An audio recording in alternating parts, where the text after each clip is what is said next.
The push up that goes all the way for six. PSL এর play অফের রোমাঞ্চকর ম্যাচে অভিষেকের জন্য ঝড় তুলে দিলেন বাংলাদেশের অলরাউন্ডার মেহেদী হাসান মিরাজ। হাসান আলীর এক ওভারেই নিলেন 20 রান, পরপর 3টি ছক্কা হাঁকিয়ে মাঠে তুললেন রানের তাণ্ডব। মাত্র 15 বলেই করলেন 40 রান।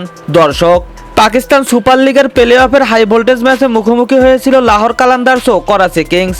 করাচি প্রথমে ব্যাট করে নির্ধারিত 20 ওভারে 8 উইকেট হারিয়ে তোলে 190 রানের চ্যালেঞ্জিং স্কোর। লাহোরের হয়ে বল হাতে দারুণ বোলিং করেন সাকিব আল হাসান।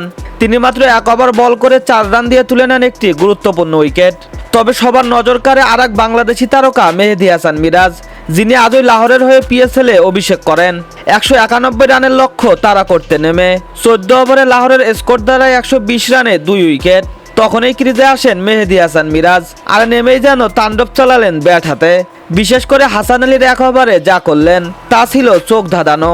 হাসান আলীর সেই ওভারের প্রথম 2 বলে কোনো রান নিতে পারেননি মেহেদী হাসান মিরাজ। তৃতীয় বলে নেন 2 রান। এরপরের টানা 3 বলে হাঁকান 3টি বিশাল ছক্কা। এই 1 ওভারেই তুলে নেন 20 রান।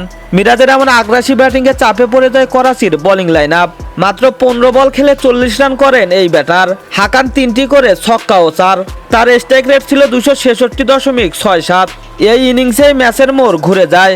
মিরাজের ঝড়ো ব্যাটিংয়ে জয়ের দিকে ছুটতে শুরু করে লাহোর। মেহেদী হাসান মিরাজ যেন প্রমাণ করে দিলেন তিনি কেবল স্পিনার নন, একজন ভয়ঙ্কর ফিনিশারও।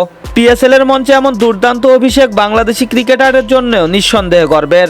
তো দর্শক, পিএসএল এর প্রথম ম্যাচেই মেহেদী হাসান মিরাজের এমন ব্যাটিং তাণ্ডব আপনাদের কাছে কেমন লাগলো তা অবশ্যই জানাবেন ভিডিওর কমেন্ট বক্সে। এতক্ষণ আমাদের সাথে থাকার জন্য অসংখ্য ধন্যবাদ।